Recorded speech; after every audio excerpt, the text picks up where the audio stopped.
उड़ते पतंगों में, होली वाले रंगों में झूमेंगे फिर से दोनों यार। कोऑर्डिनेशन कंपाउंड होते हैं, तो कोऑर्डिनेशन कंपाउंड को अकॉर्डिंग टू वैलेंसी, क्या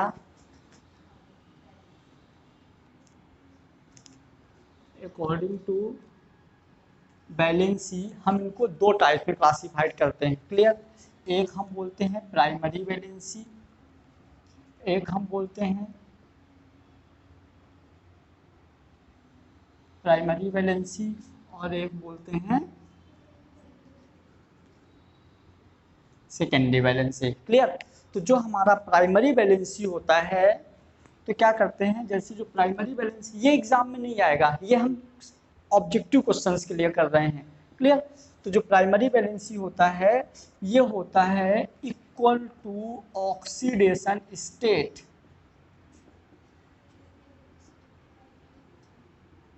इक्वल टू ऑक्सीडेशन स्टेट। ये जो होता है, ये होता है इक्वल टू कोऑर्डिनेशन नंबर। ये कोऑर्डिनेशन नंबर के बराबर होता है और ये ऑक्सीडेशन स्टेट के बराबर होता है। क्लियर? अभी मैं एक एग्जांपल लेके इनको समझूंगा। यदि इस एग्जांपल की बात करें, प्राइमरी वैलेंसी कितनी है, तो 2, क्योंकि ऑक्सीडेशन स्टेट 2 आया था। इसकी सेकेंडरी वैलेंसी कितनी है, तो 6, क्योंकि सेकेंडरी वैलेंसी इसकी कोऑर्डिनेशन नंबर के इक्वल होता है। क्लियर? नेक्स्ट यदि हम देखेंगे, तो ये हमारा जो प्राइमरी वैलेंसी है, ये आयोनाइजेबल है। क्या? आयोनाइजेबल, मतलब हम इसको तोड़ सकते हैं। कैसे? देखो ऐसे, तो ये हो जाएगा 4k प्लस प्लस FeCN का होल 6। तो जो k प्लस है मेनली जिसका प्राइमरी वैलेंसी, तो देखो टूटा ना, तो होगा आयोनाइजेबल, ये होगा आयोनाइजेबल और ये होगा नॉन आयोनाइजेबल। क्लियर? ये नॉन आयोनाइजेबल है, मतलब कि ये नॉन आयोनाइजेबल मतलब कि अंदर की चीज है, अंदर बड़े ब्रैकेट के अंदर तो कुछ नहीं होता ना, कोई चेंजिंग नहीं होती, इसलिए ये नॉन आयोनाइजेबल। देखो ना कोऑर्डिनेशन नंबर में कहाँ चेंजिंग हुई, मतलब बड़े ब्रैकेट के अंदर आप नहीं, एक नहीं चाहे बहुत सारे कोऑर्डिनेशन नंबर लिख दो, लेकिन कोई भी चेंजिंग नहीं आएगी। क्लियर? यहाँ पे आ गई। थर्ड नंबर हम देखेंगे, ये होता है stratified by anion, sorry stratified by anion.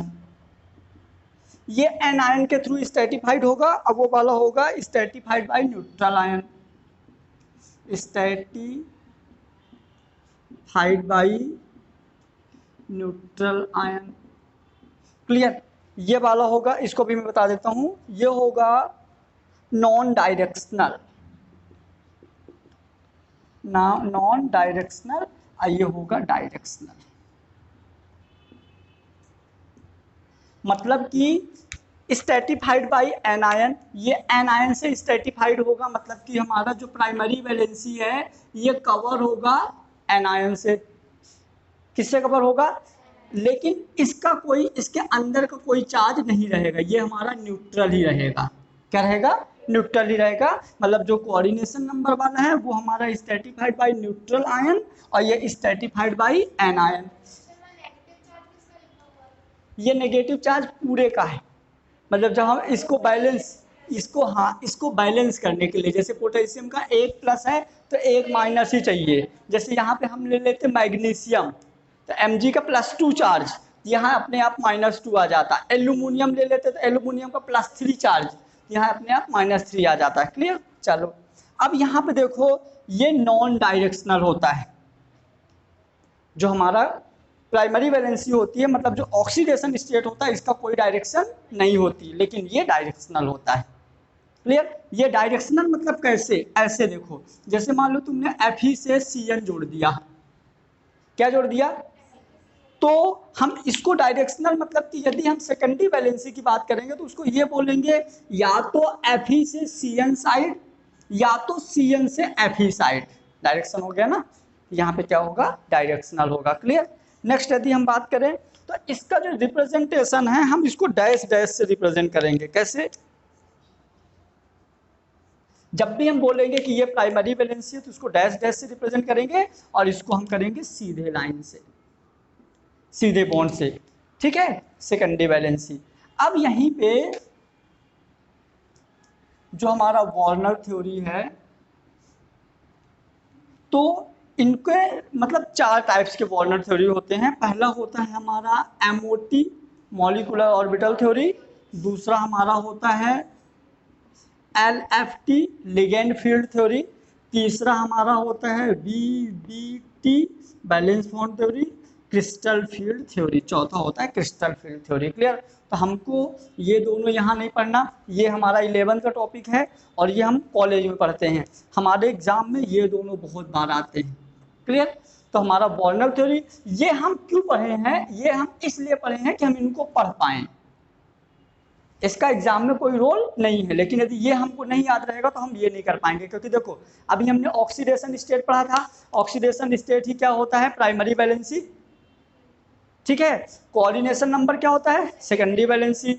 ये हमारा क्या होता है, आयनाइजेबल, नॉन आयनाइजेबल, ठीक है, stratified by anion, neutral ion. Anion के बाद हम कैटायन बोलते हैं नॉर्मली, नहीं, एन आयन और न्यूट्रल आयन। ये होता है नॉन डायरेक्शनल, ये होता है डायरेक्शनल, इसको डैश डैश से इसको। अब कभी कभी तुम लोग डायग्राम देखोगे, हम जब डायग्राम पढ़ते हैं ना तो कहीं कहीं डैश डैश से रिप्रेजेंट रहता है कोई लाइन, कहीं सीधे बना देते हैं। मैंने भी कई बार कई डैश से बनाया हूँ, कई बार सीधे, तो जो है ना वो ये है। तो अब वो डायग्राम और अच्छे समझ में आएंगे। तो पहले इसको डाल दो, फिर लिख दो वार्नर थ्योरी, इनके चारों टाइप्स लिख दो और क्वेश्चन बना के लिख दो VBT। लिखो रेडाइजेशन।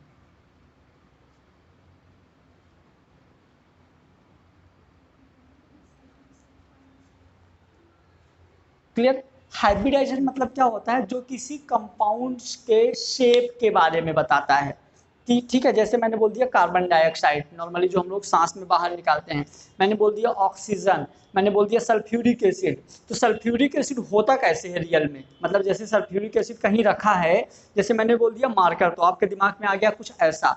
मैंने बोल दिया मोबाइल फोन तो स्क्वायर, मैंने बोल दिया बॉटल तो बॉटल का शेप आ गया ना। कोई भी चीज़ यदि हम बोलेंगे समोसे, क्या मैं बोला समोसे, तो उसके समोसे में शेप नहीं बोलता, हमारे तो पानी आ गया समझ गई? तो ये चीज़ों का हर एक चीज़ का शेप होता है। जैसे मैंने बोल दिया H2SO4, तो H2SO4 मतलब सल्फर, OH OH और O। ये हमको पता है कि टेट्राहाइड्रल हो गया, तो हमको तो आता है इसलिए हमको पता है। मैंने बोल दिया वाटर, पानी कैसा होता है, V शेप, वेंट शेप, ये तो ये हमको पता है। अभी तुम लोगों को नहीं पता इसलिए, मतलब जैसे बुक में तो बना रहता है लेकिन हम लोग याद करते हैं, याद नहीं करना, इसको सीखना है। क्लियर? तो मतलब जितने भी केमिकल्स हैं उन हर केमिकल्स का कोई ना कोई शेप होता है। जैसे मेथेन नॉर्मली हम लोग बहुत सुनते हैं, अमोनिया बहुत सुनते हैं, अमोनिया कैसे होता है, पिरामिड शेप। क्लियर? जैसे NH3 ऐसा होता है कुछ ऐसा। तो जो हाइब्रिडाइजेशन होता है तो ये क्या देता है, detail information of structure of compounds. जितने भी कंपाउंड्स होते हैं उन सब का स्ट्रक्चर के बारे में बताता है, और स्ट्रक्चर वाले क्वेश्चन तुम्हारे बहुत आते हैं। क्लियर हुआ? समझ में आया ना पक्का? क्या होता है, जो हमारा ये होता है ये स्ट्रक्चर के बारे में देता है। और नॉर्मली हम बताए थे S जो होता है गोला होता है, P डम्बल। क्लियर? तो ये भी तो शेप के बारे में बताते हैं, इसीलिए जो हाइब्रिडाइजेशन है तो इन पे ही डिपेंड करता है। जो हाइब्रिडाइजेशन है, जो इनका शेप है, जैसे मैंने बोला कि ये मार्कर स्फेरिकल है, चेयर ऐसी है, अब बॉटल और पेन ये सब के सब प्लास्टिक हैं, लेकिन सबका शेप अलग है ना। तो ये जितने भी एटम्स हैं सारे के सारे एटम कहाँ हैं, SPDF में, मतलब सबके सब प्लास्टिक हैं लेकिन सबका शेप अलग अलग है, मतलब इन प्लास्टिक का भी तो शेप अलग अलग है। क्लियर हुआ? तो अब दिमाग में इमेज सेट करना कि सारे एटम का जो शेप है वो प्लास्टिक पे डिपेंड करेगा, मतलब कि SPDF पे डिपेंड करेगा। क्लियर? लेकिन होंगे अलग अलग टाइप्स के। अब किस टाइप्स के होंगे हम यहाँ देखेंगे। क्लियर? चलो मैं शॉर्ट में सिखाऊंगा।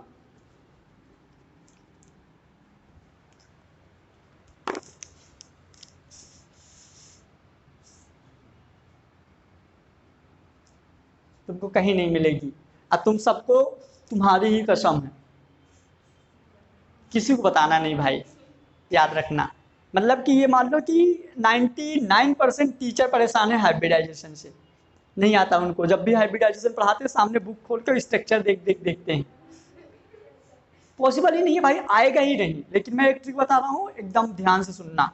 पहले तो चलो अपन आउटर सेल में इलेक्ट्रॉन देखते हैं कैसे। तो जैसे नाइट्रोजन है, एटॉमिक नंबर 7 होता है, 1s2 2s2 2p3। Outer cell में कितने इलेक्ट्रॉन? तो 5 इलेक्ट्रॉन, क्योंकि sp-df सब सेल है। क्या है? sp-df सब सेल है। इसके सामने जो नंबर है ये सेल है। तो 2 वाले सेल में कितने इलेक्ट्रॉन होंगे? 2 इसके, 3 इसके, 5 इलेक्ट्रॉन। क्लियर हुआ? चलो मैं ले लेता हूं ऑक्सीजन, 1s2 2s2 2p4। कितने इलेक्ट्रॉन? 6 इलेक्ट्रॉन सेल में। ये 2 वाले सेल में 4 2 6 इलेक्ट्रॉन। क्लियर हुआ? मैंने ले लिया कुछ भी, सल्फर ले लो, 1s2 2s2 2p6 3s2, कितने हो गए? 10 2 12 और 4 16। कितने हो गए आउटर सेल में? 6 इलेक्ट्रॉन। अब एक ट्रिक बता देता हूं डायरेक्ट। जैसे हम बात करें फ्लोरीन, ठीक है, तो 7, फ्लोरीन का 9 sorry, 1s2 2s2 2p6 3s2, कितना हो गया? 2p5। आउटर सेल में कितने इलेक्ट्रॉन? 7 इलेक्ट्रॉन। अब एक ट्रिक, मतलब कि पूरे ग्रुप में जो पहले जितने आउटर सेल पहले वाले में होंगे ना, उतने सब में होंगे। जैसे मान लो इधर देखो, ऑक्सीजन के आउटर सेल में 6 इलेक्ट्रॉन है, तो ये 6 के इलेक्ट्रॉन इन सब में होंगे। तो तुमको जैसे मान लो मिल गया ये पीओ का, अब 84 इसके है, तुम 84 कहाँ तक लिखोगे? ऑक्सीजन का लिख के पता कर लो, जितना ऑक्सीजन में होगा उतना इसमें होगा। ये भी एक ट्रिक है। हमने फ्लोरीन में पता कर लिया 7, अब क्लोरीन आ गया तो क्या क्लोरीन को निकालते बैठेंगे? नहीं, इसका भी 7 होगा, सबका 7। जो ऊपर वाले का होगा तो इनके पूरे परिवार में सबका सेम होगा। हेलो, असल में कर लिया तुमने? कर लिया? एक मिनट समझ में आ गया ना? ये इलेक्ट्रॉनिक कॉन्फ़िगरेशन यदि तुमको आ गया तो ये गया काम से हाइब्रिडाइजेशन। बस यही इसको पुट करना है। क्लियर?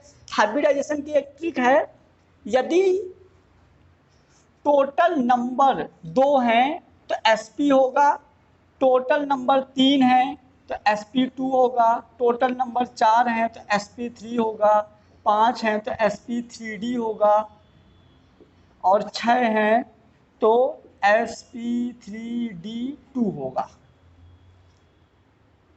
2 है तो 1s 2p, 3 है तो 2p 1s 3, 4 है। इसको तुमको एक और दिखने को मिलेगा dsp2, और एक ये दिखेगा d2sp3। बात सेम है। 4 है, 1 2 2 4, 6 है, डी को इधर ले लिया, ये भी 6 है। क्लियर? अब यहाँ पे क्या होगा, यदि तुम s की बात करोगे तो इसकी स्ट्रक्चर लीनियर होगी। कैसी? लीनियर, मतलब एक लाइन, सिंपल। यदि तुम sp2 की बात करोगे तो ये ट्राइगोनल होगा, 3 कोने का होगा, ये ट्राइंगल टाइप का। क्लियर? यदि आप sp3 की बात करोगे, ट्राइगोनल sp3 की बात करोगे तो ये टेट्राहाइड्रल होगा। क्या होगा? यदि आप इसकी बात करोगे तो ट्राइंगल बना के 2 लाइन खींच देना है, मतलब ये ट्राइंगल है और 2 लाइनें, तो trigonal bipyramidal. Trigonal bipyramidal. Clear? अब dsp2 की बात करोगे तो स्क्वायर, इसका स्क्वायर बनेगा। इसकी बात करोगे तो ये होगा ऐसा कुछ, पहले स्क्वायर बना दो, उसके ऊपर 2 लाइनें खींच दो, तो ये ऑक्टाहाइड्रल हो जाएगा। क्या हो जाएगा? ऑक्टाहाइड्रल हो जाएगा। क्लियर हुआ? अब यदि ये नंबर पता चल जाए तो हमको पूरी कहानी पता चल जाएगा। जैसे एक एग्जांपल NH3। NH3 में क्या, तो अभी यदि हमको ये नंबर पता चल जाए तो हम बता देंगे NH3 का हाइब्रिडाइजेशन क्या होगा। ये हाइब्रिडाइजेशन, रियल में ये हाइब्रिडाइजेशन है ना, ये पूरे। तो अब इनका नंबर सेट कैसे, एक ट्रिक है जो हमारी, वो ये ट्रिक है। देखो मैंने बोल दिया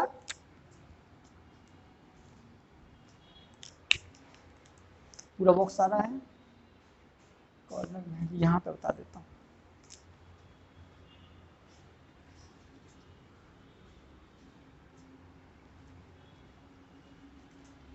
देखो ट्रिक क्या है, तो जब आप आउटर सेल के टोटल इलेक्ट्रॉन निकाल के उनको टोटलिंग करोगे, आउटर सेल के इलेक्ट्रॉन को निकाल के एक मिनट रुक जाओ, एक मिनट बस, आउटर सेल के इलेक्ट्रॉन को निकाल के टोटल करना। तो यदि तुम्हारे टोटल इलेक्ट्रॉन 8 या 8 से कम है तो डिवाइड करना 2 का, 8 या 8 से कम है तो डिवाइड करना 2 का, 8 से ज़्यादा है तो डिवाइड करना 8 का। क्लियर? जैसे एक एग्जांपल लेके समझते हैं। मैंने लिया एग्जांपल NH3, नाइट्रोजन के आउटर सेल में कितने इलेक्ट्रॉन, 5 आए थे ना अभी, और एक हाइड्रोजन में 1 इलेक्ट्रॉन, 3 हाइड्रोजन है तो 3, तो टोटल कितना हो गया 8। 8 या 8 से कम है तो 2 का डिवाइड, तो 8 में 2 का डिवाइड करो, 2 चौको 8, 4 आ गया। एक और एग्जांपल CO2, कार्बन के आउटर सेल में कितने इलेक्ट्रॉन, 4, एक ऑक्सीजन के 6, तो 2 ऑक्सीजन के 12, तो कितना हो गया 12 4 16, कितने के डिवाइड करोगे 2 SP। इतना इजी है। आइए तुम्हारे बुक में भर भर के दिया है कम से कम 30-35 पेज में।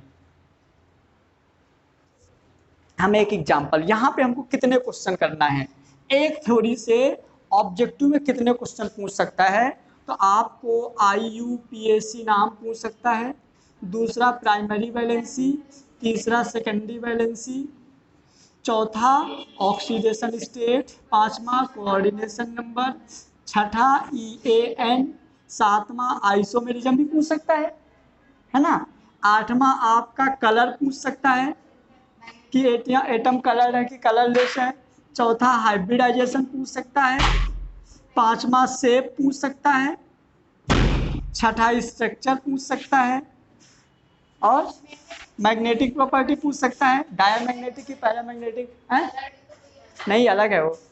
तो 1 2 3 4 5 6 7 8 9 10 11 12, इसको हटा दो, 11 क्वेश्चन है। मतलब कि एक थ्योरी से हमारे 11 क्वेश्चन कवर होंगे। और सबसे अच्छी बात यह है कि मैं इसको जब सिखा दूंगा ना, तो जितना तुम लोग लिखे हो ना उससे ज़्यादा पॉइंट खुद से लिख सकते हो, जितना तुम लोग उससे ज़्यादा खुद से लिख सकते हो, बस ध्यान से समझना। क्लियर?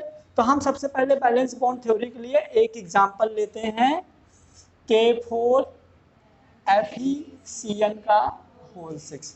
वैसे नॉर्मली हम बैलेंस बॉन्ड थ्योरी उनके लिए यूज करते हैं जिनका कोऑर्डिनेशन नंबर 4 होता है, तो हम 4 के लिए ही ले लेते हैं। चलो, KNiCN का होल 4। क्लियर? चलो, इसके सारे चीज पहले हम IUPAC लिखते हैं। तो IUPAC क्या होगा, potassium tetracyano nickelate 2 oxidation state. Clear? हमारा पहला क्वेश्चन हो गया। दूसरा, प्राइमरी वैलेंसी कितनी होगी, ऑक्सीडेशन स्टेट के बराबर 2। सेकेंडरी वैलेंसी कितनी होगी, कोऑर्डिनेशन नंबर के बराबर 4, ऑक्सीडेशन स्टेट 2 और कोऑर्डिनेशन नंबर 4। EAN निकालो फटाफट। EAN कैसे निकालेंगे, देखो, Z-OS + 2 into coordination number, Z कितना 28 -2 CN OS 2 इंटू 4, 26 + 8 कितना आएगा 34 मतलब फेल। क्लियर? चलो, अब जो ये हाइब्रिडाइजेशन निकालना है, इन सब का लॉजिक समझो। इतने तो हमने सीख लिया था पहले, अब इनका लॉजिक समझो। तो हमारा देखो यहाँ पे सब कुछ मेटल का, मैंने पहले बोला था सब कुछ किसका, मेटल का। तो मेटल यदि 28 है तो हमारा होगा ऑर्गन 18, ऑर्गन 18, 19 20 और 8 28। क्लियर। अब देखो ये हो गया, लेकिन यहाँ पे Na+2 आया है।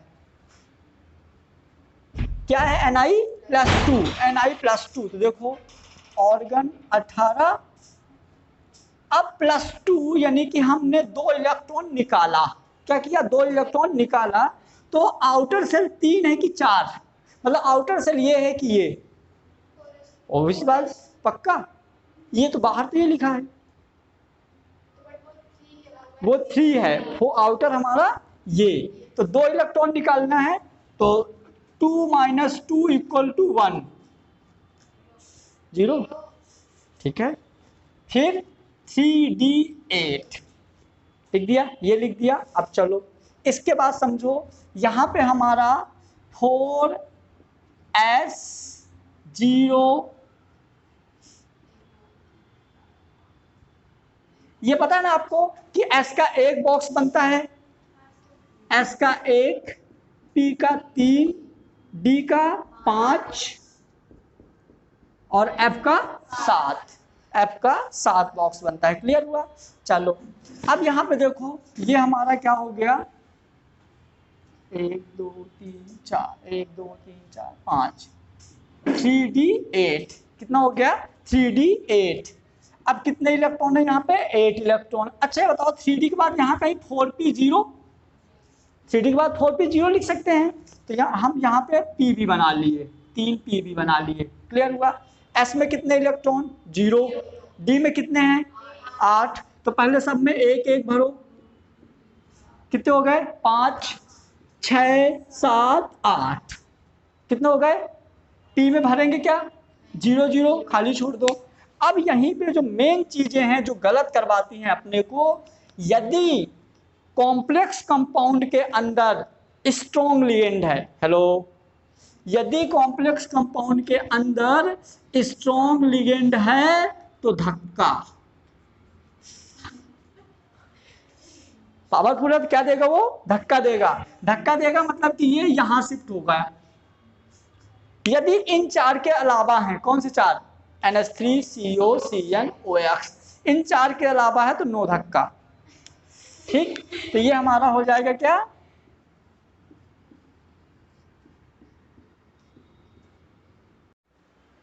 अभी बन हुआ है। ठीक है, ये तुम पढ़ती क्यों नहीं, ये देखती रहती आओ। अब ये 0 4s0 3d8 1 2 3, ये तो ऐसा था, ये भी इसमें फुल हो गया तो ये भी फुल हो गया। क्लियर। अब मैं जो बात बोल रहा हूँ वो ध्यान से सुनना, जितना कोऑर्डिनेशन नंबर है उतने खाली डिब्बे लेने हैं।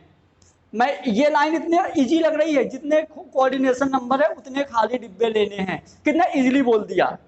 लेकिन बीबीटी का पूरा ब्रह्मा यही है, मतलब बीबीटी का जो मैंने लाइन बोला ना, यही लाइन सब कुछ है। क्या, यदि ये आ गया है ना तो तुमको बीबीटी भी बन जाएगा और सीएफटी भी बन जाएगा। स्ट्रॉन्ग लिगेंड है तो धक्का, और फिर जो बोला था क्या, ठीक है। तो चलो कोऑर्डिनेशन नंबर कितने हैं, 4 4, एक ही बात है ना, 4 और 4। ठीक है, तो एक S ले लिए, एक D ले लिए और 2 P ले लिए। एक S ले लिए, एक D ले लिए और 2 P ले लिए, हो गया 4। तो हमारा क्या हो गया, DsP2, ये हो गया हाइब्रिडाइजेशन।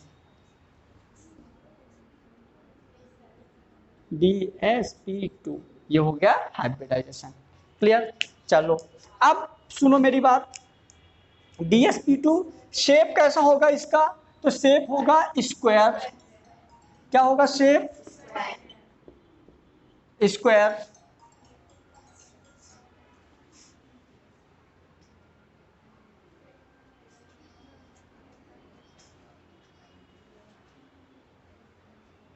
शेप होगा स्क्वायर। क्लियर।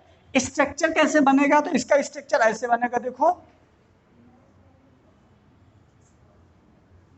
ये स्क्वायर बना दिए, बीच में रख दो Ni, इधर Cn, इधर Cn,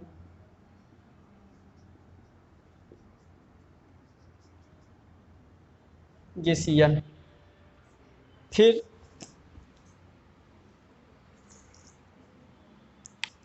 एक चीज और, स्ट्रक्चर हो गया, कलर बचा है। अब सुनो, जैसे ये हमारा है, अब ये पूरा फुलफिल है, मतलब मैं 3 केस बता रहा हूँ, सुनना ध्यान से।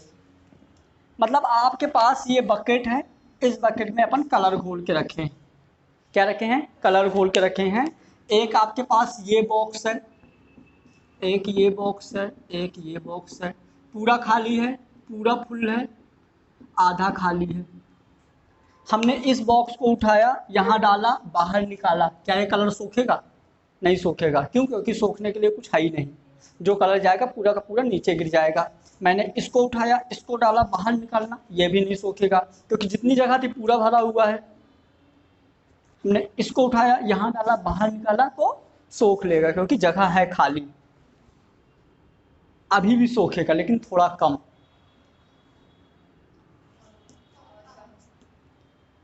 क्लियर? तो ये हो गया। तो ये क्या होगा? कलर की कलरलेस,